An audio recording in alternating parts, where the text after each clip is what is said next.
ਇਹ ਸੰਘਰਸ਼ ਆ ਜਿਹੜਾ ਹਲੇ ਲੰਬਾ ਜਾਊਗਾ।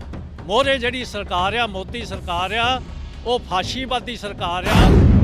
ਇਹ ਸਰਕਾਰ ਕੁਝ ਵੀ ਕਰ ਸਕਦੀ ਆ ਕਿ ਕੋਈ ਸਾਜ਼ਿਸ਼ ਘੜ ਕੇ ਇਹਨੂੰ ਅੰਦੋਲਨ ਨੂੰ ਬਦਨਾਮ ਕਰਨ ਦੀਆਂ ਕੋਸ਼ਿਸ਼ਾਂ ਵੀ ਕਰ ਸਕਦੀ ਆ। ਦਿੱਲੀ ਦੀ ਘੇਰਾਬੰਦੀ ਪੂਰਨ ਤੌਰ ਤੇ ਕਰਕੇ ਹੀ ਮੋਦੀ ਸਰਕਾਰ ਦੇ ਨੱਕ ਵਿੱਚ ਦਮ ਕੀਤਾ ਜਾ ਸਕਦਾ। ਜਿਹੜੇ ਸਾਡੇ ਲਈ ਉਹ ਕਾਨੂੰਨ ਬਣਾਉਂਦੇ ਜਦੋਂ ਸਾਨੂੰ ਉਹ ਚਾਹੀਦੇ ਨਹੀਂ ਆ, ਉਹ ਸਾਡੇ ਲਈ ਕਿਉਂ ਬਣਾਉਂਦੇ ਆ? ਅਸੀਂ ਕਹਿੰਦੇ ਆ ਸਾਨੂੰ ਸਿਹਤ ਸਹੂਲਤਾਂ ਦੇਵੋ, ਸਾਨੂੰ ਪੜ੍ਹਾਈ ਦੇਵੋ, ਮਜ਼ਦੂਰਾਂ ਦੇ ਸਾਨੂੰ ਘਰ ਦੇਵੋ। ਚਾਹੀਦੀ ਤਾਂ ਉਹਨਾਂ ਦੀ ਜ਼ਿੰਦਗੀ ਵਧੀਆ ਬਣਾਉਣ, ਉਹਨਾਂ ਲਈ ਕੋਈ ਕਾਨੂੰਨ ਬਣਾਉਂਦੇ। ਉਲਟਾ ਜਿਹੜਾ ਅਸੀਂ ਜ਼ਮੀਨ ਦੇ ਉੱਤੇ ਥੋੜ੍ਹੀ ਬਹੁਤੀ ਆਪਣੀ ਮਿਹਨਤ ਕਰਕੇ ਸਾਡਾ ਗੁਜ਼ਾਰਾ ਹੀ ਹੁੰਦਾ, ਅਸੀਂ ਕੋਈ ਤੋਂ ਅਮੀਰ ਨਹੀਂ ਬਣ ਸਕਦੇ ਹੈਗੇ, ਉਹ ਵੀ ਸਾਡੇ ਕੋਲ ਖੋਇਆ ਜਾ ਰਿਹਾ। ਸਾਡੇ ਔਰਤਾਂ ਸੰਘਰਸ਼ ਲੜ ਸਕਦੀਆਂ, ਮੈਦਾਨ ਵਿੱਚ ਸ਼ਹੀਦ ਹੋ ਸਕਦੀਆਂ। ਕਿਰਤੀ ਮਜ਼ਦੂਰ ਦਾ ਰਾਜ ਨਹੀਂ ਆ ਜਾਂਦਾ ਦੁਨੀਆ ਭਰ ਵਿੱਚ, ਉਹਨਾਂ ਚਿਰ ਅਸੀਂ ਸਾਹ ਨਹੀਂ ਲਵਾਂਗੇ। ਇਹ ਅਸੀਂ ਅੰਦੋਲਨ ਹੁਣ ਜਿੱਤ ਕੇ ਹੀ ਰਵਾਂਗੇ ਦਿੱਲੀ। ਜਿਹੜੀ ਇਹ ਲੜਾਈ ਆ, ਇਹ ਇਸ ਤਰ੍ਹਾਂ ਲੱਗ ਰਿਹਾ ਕਿ ਅਸੀਂ ਕਿਸੇ ਬਗਾਨੇ ਮੁਲਕ ਦੀ ਸਰਕਾਰ ਦੇ ਨਾਲ ਲੜ ਰਹੇ ਹਾਂ। ਮੋਦੀ ਸਰਕਾਰ ਨੇ ਆਪਣਾ ਡੈਮੋਕ੍ਰੈਟਿਕ ਚਿਹਰਾ ਹੈ ਜਿਹੜਾ ਉਹ ਖਤਮ ਕਰ ਲਿਆ। ਮੋਦੀ ਨੂੰ ਜੁੰਡਿਓਂ ਫੜ ਕੇ ਉੱਪਰੋਂ ਲਾਹਣ ਦੀ ਤਿਆਰੀ ਕੱਸ ਕੇ ਬੈਠਾ ਹੈ ਪੰਜਾਬ। ਇੱਕ ਪਾਸੇ ਕੇਂਦਰੀ ਖੇਤੀ ਕਾਨੂੰਨ ਰੱਦ ਕਰਵਾਉਣ ਲਈ ਕਿਸਾਨ ਦਿੱਲੀ ਦੇ ਸਿੰਘੂ ਬਾਰਡਰ ਤੇ ਟਿਕਰੀ ਬਾਰਡਰ ਦੇ ਉੱਤੇ ਡਟੇ ਹੋਏ ਆ। ਦੂਜੇ ਪਾਸੇ ਪੰਜਾਬ ਦੇ ਵਿੱਚ ਵੀ ਵੱਖ ਥਾਂ ਤੇ ਧਰਨੇ ਲੱਗੇ ਹੋਏ ਨੇ ਔਰ ਇਹਨਾਂ ਧਰਨਿਆਂ ਦੇ ਦਰਮਿਆਨ 5 ਤਰੀਕ ਨੂੰ ਦੇਸ਼ ਭਰ ਦੇ ਵਿੱਚ ਪ੍ਰਧਾਨ ਮੰਤਰੀ ਨਰਿੰਦਰ ਮੋਦੀ, ਅੰਬਾਨੀ ਤੇ ਅਡਾਨੀ ਦੇ ਪੁਤਲੇ ਫੂਕਣ ਦਾ ਪ੍ਰੋਗਰਾਮ ਉਲੀਕਿਆ ਗਿਆ ਸੀ। ਨਵਾਂ ਸ਼ਹਿਰ ਦੇ ਵਿੱਚ ਇਸ ਵੇਲੇ ਜਿਹੜਾ ਉਹ ਕਿਰਤੀ ਕਿਸਾਨ ਯੂਨੀਅਨ, ਇਸਤਰੀ ਜਾਗਰਤੀ ਮੰਚ ਤੇ ਕੁਝ ਹੋਰ ਜਥੇਬੰਦੀਆਂ ਵੱਲੋਂ ਮਿਲ ਕੇ ਜਿਹੜਾ ਆ ਉਹ ਪੁਤਲਾ ਫੂਕ ਸਮਾਗਮ ਰੱਖਿਆ ਗਿਆ। ਇਸ ਵੇਲੇ ਅਸੀਂ ਨਵਾਂ ਸ਼ਹਿਰ ਦੇ ਵਿੱਚ ਮੌਜੂਦ ਹੈ। ਸਭ ਤੋਂ ਪਹਿਲਾਂ ਆਪਣਾ ਨਾਮ ਦੱਸ ਦਿਓ, ਜਥੇਬੰਦੀ ਔਰ ਜਥੇਬੰਦੀ ਦੇ ਵਿੱਚ ਕਿਹੜੀ ਅਹੁਦੇਦਾਰੀ ਹੈ ਇਹ ਵੀ ਦੱਸ ਦਿਓ। ਮੇਰਾ ਨਾਮ ਜਸਵੀਰ ਸਿੰਘ ਦੀਪ ਹੈ। ਮੈਂ ਜਮਹੂਰੀਅਤ ਕਾਰ ਸਭਾ ਦਾ ਜ਼ਿਲ੍ਹਾ ਸਕੱਤਰ ਹਾਂ ਔਰ ਅੱਜ ਦਾ ਜਿਹੜਾ ਪ੍ਰੋਗਰਾਮ ਹੈ, ਜਿਹੜਾ ਦਿੱਲੀ ਦੇ ਵਿੱਚ ਮੋਰਚੇ ਦੇ ਕਿਸਾਨ ਡਟੇ ਹੋਏ ਆ, ਉਹਦੀ ਅਗਵਾਈ ਕਰਦੀ ਹੋਈ ਸੰਘਰਸ਼ ਕਮੇਟੀ ਹੈ ਜਿਹੜੀ, ਉਹਨੇ ਅੱਜ ਸੱਦਾ ਦਿੱਤਾ ਸੀ ਕਿ ਦੇਸ਼ ਵਿਆਪੀ, ਦੇਸ਼ ਪੱਧਰ ਦੇ ਉੱਤੇ ਪ੍ਰਧਾਨ ਮੰਤਰੀ ਨਰਿੰਦਰ ਮੋਦੀ, ਅੰਬਾਨੀ ਤੇ ਅਡਾਨੀ ਦੇ ਪੁਤਲੇ ਫੂਕੇ ਜਾਣ। ਉਸ ਸੱਦੇ ਨੂੰ ਅਸੀਂ ਸਾਕਾਰ ਕਰਦਿਆਂ ਹੋਇਆਂ ਅੱਜ ਨਵਾਂ ਸ਼ਹਿਰ ਦੀ ਟੈਕਸੀ ਸਟੈਂਡ ਉੱਤੇ ਪਹੁੰਚੇ ਹਾਂ, ਇੱਥੇ ਪੁਤਲਾ ਫੂਕਣ ਲਈ ਇਹਨਾਂ ਦਾ। ਔਰ ਅਸੀਂ ਸਮਝਦੇ ਹਾਂ ਕਿ ਜਿਹੜੇ 3 ਖੇਤੀ ਕਾਨੂੰਨ ਹੈ, ਇਹ ਕਿਸਾਨ ਦੀ ਬਰਬਾਦੀ ਕਰਨ ਵਾਲੇ ਆ। ਜਦੋਂ ਕਿਸਾਨ ਨਹੀਂ ਚਾਹੁੰਦੇ ਇਹਨਾਂ ਕਾਨੂੰਨਾਂ ਨੂੰ, ਤਾਂ ਸਰਕਾਰ ਨੂੰ ਵੀ ਚਾਹੀਦਾ ਕਿ ਇਹ ਕਾਨੂੰਨ ਰੱਦ ਕਰ ਦੇਵੇ।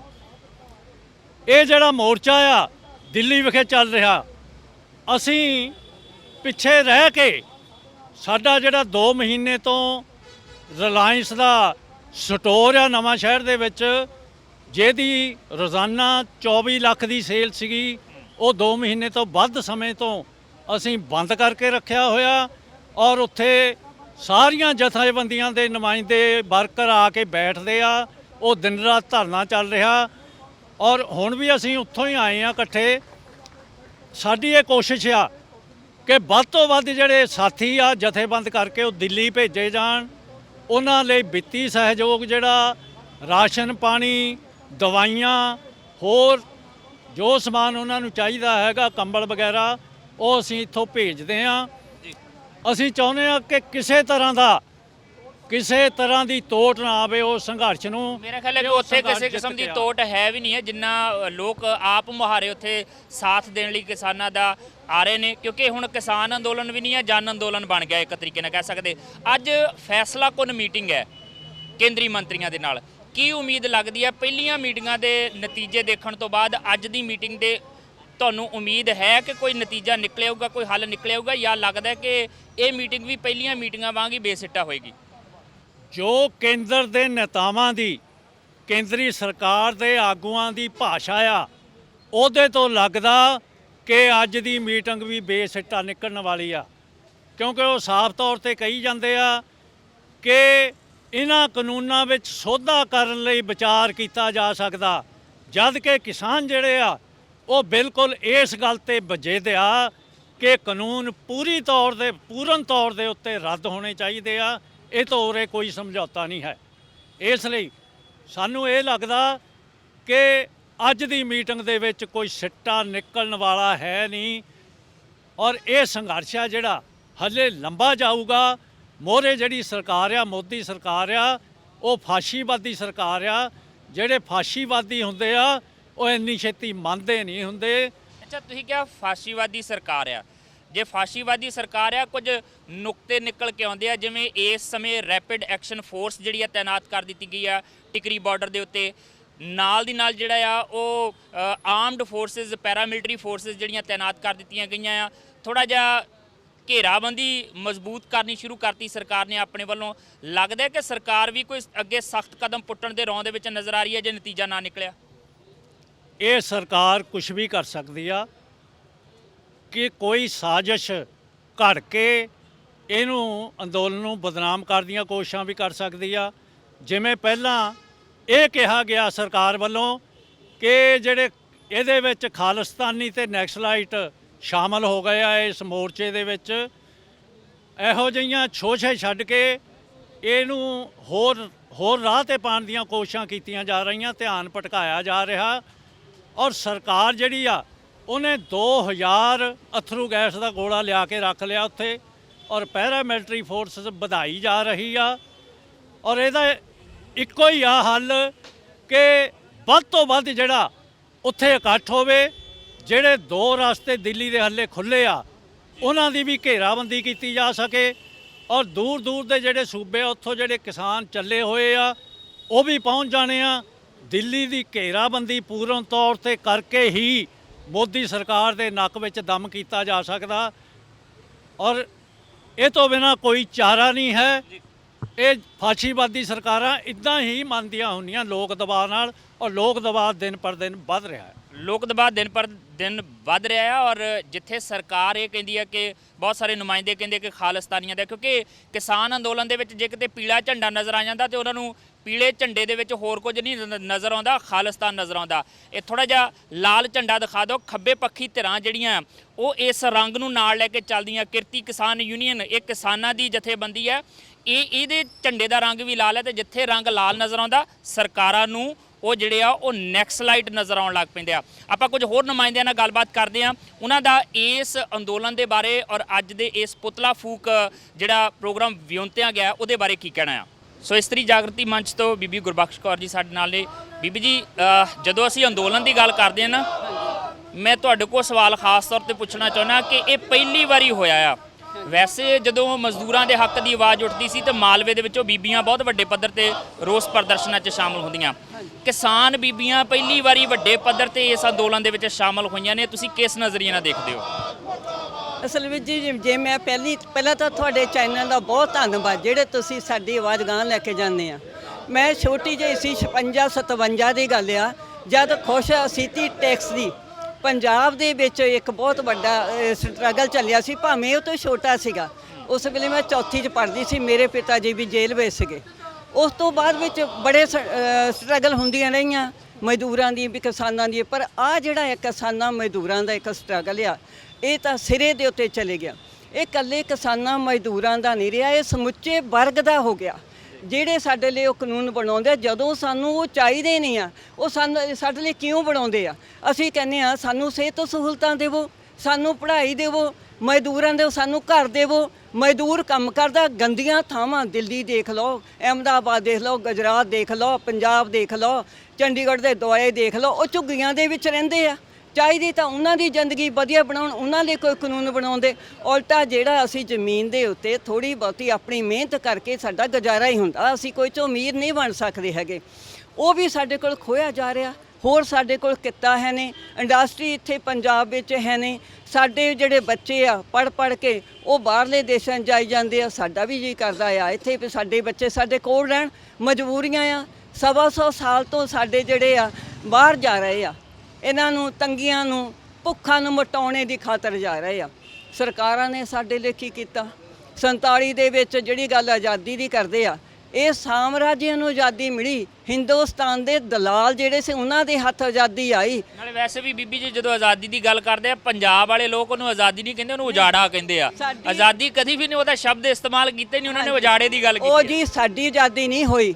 ਅਸੀਂ ਉੱਥੇ ਜਿਹੜੇ ਲੋਕ ਬੈਠੇ ਸੀਗੇ 10 ਲੱਖ ਸਾਡੀਆਂ ਧੀਆਂ ਭੈਣਾਂ ਮਾਪੇ ਸਾਡੇ ਉੱਥੇ ਮਰ ਗਏ, ਘਰ ਘਰ ਢਹਿ ਗਏ। ਉਹ ਤੋਂ ਬਾਅਦ 1.5 ਕਰੋੜ ਬੰਦਾ ਜਿਹੜਾ ਸੀ ਸਾਡਾ ਬੇਘਰਾ ਹੋ ਗਿਆ। ਸਾਨੂੰ ਆਜ਼ਾਦੀ ਨਹੀਂ ਮਿਲੀ। ਸਾਡਾ ਇਹਨਾਂ ਲੀਡਰਾਂ ਨੇ ਸਾਡੇ ਭਾਰਤ ਵਰਸ਼ ਨੂੰ 3 ਹਿੱਸਿਆਂ ਵਿੱਚ ਵੰਡ ਦਿੱਤਾ। ਪਾਕਿਸਤਾਨ ਤੇ ਉਧਰ ਬੰਗਲਾਦੇਸ਼ ਬਣਾਤਾ, ਇਹ ਭਾਰਤ ਬਣ ਗਿਆ।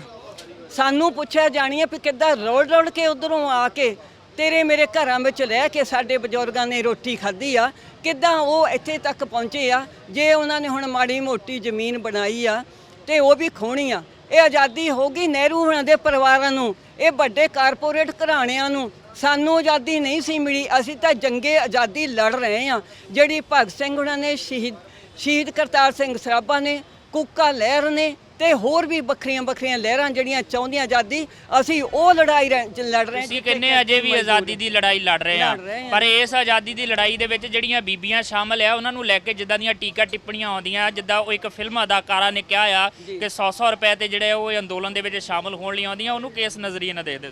ਅਸੀਂ ਉੱਦਾਂ ਦੀ ਔਰਤ ਨੂੰ ਕੁਝ ਵੀ ਨਹੀਂ ਸਮਝਦੇ। ਉਹ ਆਪਣੇ ਹੋਊਗੀ ਪੈਕਚਰਾਂ 'ਚ ਹੋਊਗੀ, ਉਹ ਸਾਡੀ ਔਰਤ ਹੈ ਇੱਕ, ਉਹਨੂੰ ਇਦਾਂ ਦੇ ਲਫ਼ਜ਼ ਕਹਿਣੇ ਨਹੀਂ ਸੀ ਚਾਹੀਦੇ। ਸਾਡੇ ਔਰਤਾਂ ਸੰਘਰਸ਼ ਲੜ ਸਕਦੀਆਂ, ਮੈਦਾਨ ਵਿੱਚ ਸ਼ਹੀਦ ਹੋ ਸਕਦੀਆਂ ਹੁੰਦੀਆਂ ਵੀ ਆ। ਮਾਈ ਭਾਗੋ ਦੇਖ ਲਓ ਕਿੱਡਾ ਵੱਡਾ ਸੰਘਰਸ਼ ਲੜਿਆ। ਮਾਤਾ ਗੁਜਰੀ ਜੀ ਦੇਖ ਲਓ ਸ਼ਹੀਦ ਹੋ ਗਏ। ਆਪਾਂ ਚੰਦਰ ਸ਼ੇਖਰ ਆਜ਼ਾਦ ਹੋਣੀ, ਉਹਨਾਂ ਦੇ ਪਰਿਵਾਰ ਵੀ ਲੱਗੇ। ਦੁਰਗਾ ਭਾਬੀ ਵੀ ਸਾਡੀ ਕਿੰਨੀ ਉਹਨਾਂ ਨੇ ਕੀਤਾ। ਬੀਬੀ ਗੁਲਾਬ ਕੌਰ, ਉਹਨਾਂ ਨੇ ਸ਼ਹੀਦੀਆਂ ਪ੍ਰਾਪਤ ਕੀਤੀਆਂ। ਪਤਾ ਨਹੀਂ ਕਿੰਨੀਆਂ ਸਾਡੀਆਂ ਔਰਤਾਂ ਨੇ ਹਰ ਮੂਵਮੈਂਟ ਵਿੱਚ ਸ਼ਹੀਦੀਆਂ ਕੀਤੀਆਂ। ਆ 84 ਦੇ ਵਿੱਚ ਕਿਵੇਂ ਉੱਥੇ ਦੰਗੇ ਕਰਕੇ ਉਹ ਸਾਡਾ ਗੁਰਦੁਆਰਾ ਸਾਹਿਬ ਸਾਡੇ ਸਾਰੇ ਲੋਕਾਂ ਦਾ, ਉਹ ਕਿਸੇ ਇੱਕ ਧਰਮ ਦਾ ਨਹੀਂ ਹੈ, ਸਮੁੱਚੇ ਲੋਕਾਂ ਦਾ, ਉਹ ਢਾਤਾ। ਉੱਥੇ ਸਾਡੀਆਂ ਕਿੱਦਾਂ ਧੀਆਂ ਭੈਣਾਂ ਦੀਆਂ ਬੇਇੱਜ਼ਤੀਆਂ ਹੋਈਆਂ। ਉਹ ਤੋਂ ਬਾਅਦ ਵਿੱਚ ਸਾਡੇ ਨੌਜਵਾਨਾਂ ਨੂੰ ਫੜ ਕੇ ਫੀਤੀਆਂ ਲਵਾਉਣੇ ਦੇ ਲਈ ਇਹਨਾਂ ਨੇ ਜੋ ਪੁਲਿਸ ਨੇ ਤਸ਼ੱਦਦ ਕੀਤਾ ਉਹ ਵੀ ਸਾਰਿਆਂ ਨੂੰ ਪਤਾ। ਤੇ ਇਹਨਾਂ ਨੇ ਇੰਨੇ ਚਲਾਕ ਚੌਸਤਿਆ ਬਹੁਤ ਸਾਰੀਆਂ ਏਜੰਸੀਆਂ ਨੂੰ ਉਹਨਾਂ ਦੇ ਨਾਲ ਖੜੇ ਕਰ ਦਿੱਤਾ, ਜਿਨ੍ਹਾਂ ਨੂੰ ਅੱਜ ਖਾਲਿਸਤਾਨੀ ਕਹਿੰਦੇ। ਉਹਨਾਂ ਦੇ ਵਿੱਚ ਵੜ ਕੇ ਤੇ ਉਹ ਜਿਹੜੇ ਲੋਕ ਸੀ, ਲੋਕਾਂ ਦੇ ਕੰਮ ਕਰਦੇ ਲਹਿਰਾਂ ਦੇ ਵਿੱਚ, ਉਹਨਾਂ ਨੂੰ ਕਮਿਊਨਿਸਟ ਆਪਾਂ ਕਹਿ ਲੈਂਦੇ ਹਾਂ, ਜਾਂ ਕੋਈ ਕਿਸੇ ਵੀ ਧਿਰ ਦੇ ਬੁੱਧੀਜੀਵੀ, ਪੱਤਰਕਾਰ, ਉਹ ਲੇਖਕ, ਲਿਖਾਰੀ, ਬਹੁਤ ਸਾਰੇ ਇਹਨਾਂ ਨੇ ਸ਼ਹੀਦ ਕਰ ਦਿੱਤੇ। ਉਹ ਸਾਡੇ ਪੰਜਾਬ ਦਾ ਇੱਕ ਬਹੁਤ ਵੱਡਾ ਨੁਕਸਾਨ ਹੋਇਆ। ਤੇ ਹੁਣ ਸਾਡੇ ਕੋਲ ਨਾ ਸਾਡੀ ਕੋਈ ਪਾਰਟੀ ਆ, ਨਾ ਸਾਡੇ ਕੋਲ ਕੁਛ ਵੀ। ਅਸੀਂ ਸਾਰੇ ਇੱਕ ਹਾਂ। ਸਾਡੀਆਂ ਪਾਰਟੀਆਂ ਰਹੀਆਂ ਪਾਸੇ ਜਾਣ ਜਿੱਥੇ ਵੀ ਜਾਂਦੀਆਂ। ਅਸੀਂ ਕਿਸਾਨ ਆ, ਮਜ਼ਦੂਰ ਆ, ਅਸੀਂ ਸਾਰੇ ਅੱਜ ਇੱਕ ਆ ਤੇ ਇੱਕੋ ਹੀ ਹੋਵਾਂਗੇ। ਇਹ ਜਿਹੜੇ ਸਾਡੇ ਗੁਰੂ ਸਾਹਿਬਾਨ ਨੇ ਦੱਸਿਆ ਸਾਂਝਾ ਭਾਈਚਾਰਕ, ਉਹ ਸਾਡਾ ਅੱਜ ਉਸਰ ਗਿਆ। ਤੇ ਅਸੀਂ ਲੜਾਈ ਗਾਂ ਤੋਂ ਗਾਂ ਵੀ ਲੜਾਂਗੇ। ਜੋ ਕਿਸਾਨਾਂ ਮਜ਼ਦੂਰਾਂ ਦੇ ਹੱਕ ਆ, ਉਹ ਲੜਾਈ ਅਸੀਂ ਸਾਰੀ ਲੜਾਂਗੇ। ਜਿੰਨਾ ਚਿਰ ਪੈਦਾਵਾਰ ਦੇ ਸਾਧਨ ਲੋਕਾਂ ਦੇ ਵਿੱਚ ਵੰਡੇ ਨਹੀਂ ਜਾਂਦੇ, ਉਹਨਾਂ ਚਿਰ ਤੱਕ ਸਾਡੀ ਲੜਾਈ ਰਹਿਣੀ ਆ। ਸਾਮਰਾਜ ਨੂੰ ਜਿੰਨਾ ਚਿਰ ਜੜੋਂ ਨਹੀਂ ਪੁੱਟਿਆ ਜਾਂਦਾ, ਕਿਰਤੀ ਮਜ਼ਦੂਰ ਦਾ ਰਾਜ ਨਹੀਂ ਆ ਜਾਂਦਾ ਦੁਨੀਆ ਭਰ ਵਿੱਚ, ਉਹਨਾਂ ਚਿਰ ਅਸੀਂ ਸਾਹ ਨਹੀਂ ਲਵਾਂਗੇ। ਇਹ ਅਸੀਂ ਅੰਦੋਲਨ ਹੁਣ ਜਿੱਤ ਕੇ ਹੀ ਰਵਾਂਗੇ ਦਿੱਲੀ ਕੋਲੋਂ। ਧੰਨਵਾਦ। ਇਹ ਸਾਡੀਆਂ ਸਿਰੜੀ ਬੀਬੀਆਂ ਨੇ ਜਿਹੜੀਆਂ ਕਹਿੰਦੀਆਂ ਨੇ ਕਿ ਇਸ ਅੰਦੋਲਨ ਨੂੰ ਚਲਾਇਮਾਨ ਰੱਖਣਾ ਆ, ਔਰ ਜਿੰਨੀ ਦੇਰ ਤੱਕ ਇਸ ਅੰਦੋਲਨ ਨੂੰ ਜਿੱਤਿਆ ਨਹੀਂ ਜਾਂਦਾ ਉਨੀ ਦੇਰ ਤੱਕ ਇਸ ਅੰਦੋਲਨ ਨੂੰ ਖਤਮ ਨਹੀਂ ਹੋਣ ਦੇਣਾ। ਨਾਲ ਲੜਾਂਗੇ, ਅੜਾਂਗੇ ਤੇ ਸਰਕਾਰ ਦੇ ਸਾਹਮਣੇ ਹਿੱਕ ਡਾ ਕੇ ਅਸੀਂ ਬੈਠੇ ਵੀ ਹਾਂ ਤੇ ਅੱਗੇ ਤੋਂ ਵੀ ਬੈਠਾਂਗੇ। ਆਪਣਾ ਨਾਮ ਦੱਸ ਦਿਓ, ਆਪਣੀ ਜਥੇਬੰਦੀ ਦਾ ਨਾਮ ਦੱਸ ਦਿਓ। ਮੈਂ ਕੁਲਵਿੰਦਰ ਸਿੰਘ ਬੜੈਚ, ਸੂਬਾ ਪ੍ਰਧਾਨ Indian federation of trade union. ਅੱਜ ਜਿਹੜੀ ਇਹ ਲੜਾਈ ਆ, ਇਹ ਇਸ ਤਰ੍ਹਾਂ ਲੱਗ ਰਿਹਾ ਕਿ ਅਸੀਂ ਕਿਸੇ ਬਗਾਨੇ ਮੁਲਕ ਦੀ ਸਰਕਾਰ ਦੇ ਨਾਲ ਲੜ ਰਹੇ ਹਾਂ। ਸਾਨੂੰ ਇਹ ਲੱਗ ਰਿਹਾ ਕਿ ਇਹ ਡੈਮੋਕ੍ਰੈਟਿਕ ਚੁਣੀ ਹੋਈ ਸਰਕਾਰ ਨਹੀਂ ਹੈ, ਜਿਹਨਾਂ ਨੇ ਕੋਵਿਡ ਦੇ ਸਮੇਂ ਦੇ ਦੌਰਾਨ ਇਹ ਖੇਤੀ ਬਿੱਲ ਲੈ ਕੇ ਆਂਦੇ, ਬਿਜਲੀ ਬਿੱਲ ਲੈ ਕੇ ਆਂਦਾ, ਕਿਰਤ ਕਾਨੂੰਨਾਂ 'ਚ ਜਿਹੜੀਆਂ ਸੋਧਾਂ ਕੀਤੀਆਂ। ਇਹ ਇਸ ਕਰੋਨਾ ਦਾ ਸਹਾਰਾ ਲੈ ਕੇ ਕਾਰਪੋਰੇਟਸ ਦੇ ਹਿੱਤ ਪੂਰਨ ਵਾਲੀ ਸਰਕਾਰ ਹੈ। ਔਰ ਮੋਦੀ ਸਰਕਾਰ ਨੇ ਆਪਣਾ ਡੈਮੋਕ੍ਰੈਟਿਕ ਚਿਹਰਾ ਹੈ ਜਿਹੜਾ ਉਹ ਖਤਮ ਕਰ ਲਿਆ। ਇਹ ਫਾਸਿਸਟ ਸਰਕਾਰ ਹੈ, ਫਾਸ਼ੀਵਾਦੀ ਸਰਕਾਰ ਹੈ। ਕਿਉਂਕਿ ਜਿੰਨੇ ਇਹਨੇ ਅੱਜ ਤੱਕ ਫੈਸਲੇ ਲਏ ਆ, ਚਾਹੇ ਉਹ ਜੰਮੂ ਕਸ਼ਮੀਰ ਦੇ ਸਵਾਲ ਦੇ ਉੱਤੇ ਸੀਗਾ, ਧਾਰਾ 370 ਤੇ 35 ਇਹ ਖਤਮ ਕਰਨ ਦਾ, ਇਹਨਾਂ ਨੇ ਜੰਮੂ ਕਸ਼ਮੀਰ ਨੂੰ ਫਲਸਤੀਨ ਤਾਂ ਬਣਾਤਾ। ਉੱਥੇ 7-8 ਲੱਖ ਫੌਜ ਲਾ ਕੇ ਉੱਥੇ ਦੇ ਲੋਕਾਂ ਨੂੰ ਕੁੱਟਿਆ ਤਾਂ ਹੈ, ਪਰ ਉਹਨਾਂ ਦੀ ਕਹਿਣਾ ਨਹੀਂ ਮੰਨਿਆ, ਉਹਨਾਂ ਦੀ ਮੰਗ ਜਿਹੜੀ ਆ ਉਹ ਮੰਨੀ ਨਹੀਂ ਹੈ। ਈਵਨ ਉੱਥੇ ਦੇ ਸਾਬਕਾ ਜਿਹੜੇ ਮੁੱਖ ਮੰਤਰੀ ਸੀਗੇ ਉਹਨਾਂ ਨੂੰ ਡਿਟੇਨ ਕੀਤਾ, ਉਹਨਾਂ ਨੂੰ ਉੱਥੇ ਰੱਖਿਆ। ਅੱਛਾ, ਜਿਹੜਾ ਅੱਜ ਮੀਟਿੰਗ ਵੀ ਹੋ ਰਹੀ ਹੈ ਕਿਸਾਨ ਜਥੇਬੰਦੀਆਂ ਦੇ ਨਾਲ ਸਰਕਾਰ ਦੀ, ਕੋਈ ਉਮੀਦ ਲੱਗਦੀ ਹੈ? ਕਿਉਂਕਿ ਪਹਿਲੀਆਂ ਮੀਟਿੰਗਾਂ ਤਾਂ ਲਗਭਗ ਬੇਸਿੱਟਾ ਹੀ ਨਿਕਲੀਆਂ ਨੇ। ਦੇਖੋ, ਮੈਂ ਜਿੱਦਾਂ ਕਿਹਾ ਕਿ ਫਾਸਿਸਟ ਹੈ ਜਿਹੜੇ, ਇਹ ਪਿੱਛੇ ਨਹੀਂ ਮੁੜਦੇ। ਇਹ ਸ਼ੇਰ ਦੀ ਸਵਾਰੀ ਹੁੰਦੀ ਹੈ। ਇਹ ਜਿਹੜੇ ਆ ਅੱਗੇ ਹੀ ਵੱਧਦੇ ਜਾਂਦੇ ਆ। ਇਹਨਾਂ ਨੂੰ ਜੇ ਲੋਕ ਉੱਪਰੋਂ ਲਾਹ ਲੈਣ ਖਿੱਚ ਕੇ ਤਾਂ ਹੀ ਲੈ ਸਕਦੇ ਆ। ਔਰ ਪੰਜਾਬ ਇਸ ਦਿਸ਼ਾ 'ਚ ਹੈ ਕਿ ਇਹ ਇਲੈਕਸ਼ਨ ਰਾਹੀਂ ਵੀ ਨਹੀਂ ਹਰਾਏ ਜਾ ਸਕਦੇ। ਪੰਜਾਬ ਇਸ ਦਿਸ਼ਾ 'ਚ ਜਿਹੜਾ ਅੱਗੇ ਵੱਧ ਰਿਹਾ ਕਿ ਇਹ ਮੋਦੀ ਨੂੰ ਜੁੰਡਿਓਂ ਫੜ ਕੇ ਉੱਪਰੋਂ ਲਾਹਣ ਦੀ ਤਿਆਰੀ ਕੱਸ ਕੇ ਬੈਠਾ ਹੈ ਪੰਜਾਬ। ਇਹ ਪਹਿਲਾ ਮੌਕਾ ਹੋਊਗਾ 2014 ਤੋਂ ਬਾਅਦ ਦਾ ਕਿ ਮੋਦੀ ਸਰਕਾਰ ਨੂੰ ਅਸੀਂ ਥੱਲੇ ਸੁੱਟਾਂਗੇ। ਨਹੀਂ ਤਾਂ ਜਿੰਨਾ ਵੀ ਇਹਨੇ ਐਕਟ ਪਾਸ ਕੀਤੇ ਆ ਕੋਈ ਵਾਪਸ ਨਹੀਂ ਲਿਆ। ਲੋਕਾਂ ਦਾ ਵਿਰੋਧ ਹੋਇਆ। ਸੀਏ ਦੇ ਮਾਮਲੇ ਦੇ ਉੱਤੇ ਕਿੰਨਾ ਤੁਸੀਂ ਦੇਖਿਆ ਵਿਰੋਧ, ਸਾਰਾ ਦੇਸ਼ ਉੱਬਲ ਗਿਆ। ਸਾਰੇ ਦੇਸ਼ ਦੇ ਬੁੱਧੀਜੀਵੀ, ਯੂਨੀਵਰਸਿਟੀਆਂ ਦੇ ਬੱਚੇ ਉਹ ਲੜੇ। ਔਰ ਇਹਨੇ ਕੀ ਕੀਤਾ ਕਿ ਉਹਨਾਂ ਬੱਚਿਆਂ ਨੂੰ ਝੂਠੇ ਕੇਸਾਂ 'ਚ ਫਸਾ ਕੇ ਜੇਲ੍ਹਾਂ 'ਚ ਸੁੱਟਿਆ, ਬੁੱਧੀਜੀਵੀਆਂ ਨੂੰ ਜੇਲ੍ਹਾਂ 'ਚ ਸੁੱਟਿਆ। ਪਹਿਲੀ ਵਾਰੀ ਇਸ ਤਰ੍ਹਾਂ ਦਾ ਪੰਗਾ ਪਿਆ ਕਿ ਮਾਸ ਮੂਵਮੈਂਟ ਹੈ, ਆਮ ਲੋਕੀ ਇਸ ਸੰਘਰਸ਼ ਦੇ ਵਿੱਚ ਸ਼ਾਮਲ ਹੈ। ਇਕੱਲੇ ਕਿਸਾਨ ਨਹੀਂ ਹੈ ਇਹਦੇ 'ਚ, ਹਰ ਵਰਗ ਸ਼ਾਮਲ ਹੈ ਕਿਉਂਕਿ ਉਹਨਾਂ ਨੇ ਇਸ ਗੱਲ ਨੂੰ ਦਾ ਅਹਿਸਾਸ ਹੋ ਗਿਆ ਕਿ ਜਿਹੜੇ ਖੇਤੀ ਬਿੱਲ ਲਾਗੂ ਹੋਣ ਦੇ ਨਾਲ, ਕਾਨੂੰਨ ਲਾਗੂ ਹੋਣ ਦੇ ਨਾਲ ਪੂਰੀ ਪੰਜਾਬ ਦੀ ਇਕਨੋਮੀ ਹੈ ਜਿਹੜੀ ਉਹ ਤੈਅ ਹੋ ਜਾਏਗੀ।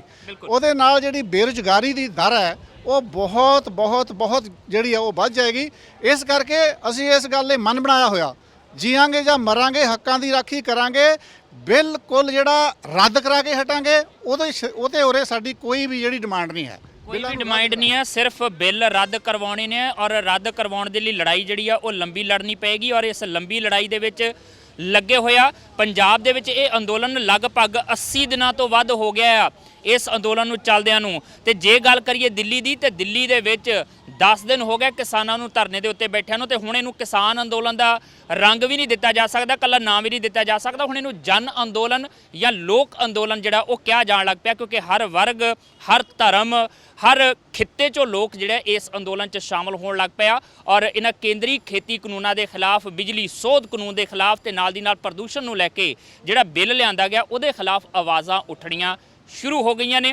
ਹੁਣ ਇਹ ਆਵਾਜ਼ ਸਰਕਾਰ ਦੇ ਕੰਨਾਂ ਤੱਕ ਸੱਚੀਓ ਪਹੁੰਚਦੀ ਹੈ ਤੇ ਅੱਜ ਦੀ ਮੀਟਿੰਗ 'ਚ ਕੋਈ ਫੈਸਲਾ ਲਿਆ ਜਾਂਦਾ ਜਾਂ ਫਿਰ ਇਸ ਤੋਂ ਬਾਅਦ ਕੋਈ ਫੈਸਲਾ ਲਿਆ ਜਾਂਦਾ ਜਾਂ ਸੰਘਰਸ਼ ਲੰਬਾ ਖਿੱਚਦਾ ਆ, ਇਹ ਦੇਖਣਾ ਹੋਏਗਾ। ਕੈਮਰਾਮੈਨ ਪ੍ਰਵੀਨ ਬੌਬੀ ਦੇ ਨਾਲ ਜਸਵੀਰ, ਟੀਵੀ ਪੰਜਾਬ, ਨਵਾਂ ਸ਼ਹਿਰ। ਸਤਿ ਸ਼੍ਰੀ ਅਕਾਲ ਜੀ, ਮੈਂ ਨਿਰਮਲ ਮਾਨ ਪੂਰਾ ਡੈਟ ਸੈਟਲਮੈਂਟ ਤੋਂ। ਇਹ ਤੁਸੀਂ ਵੀਡੀਓ ਦੇਖ ਰਹੇ ਸੀ ਟੀਵੀ ਪੰਜਾਬ ਦੇ ਉੱਤੇ।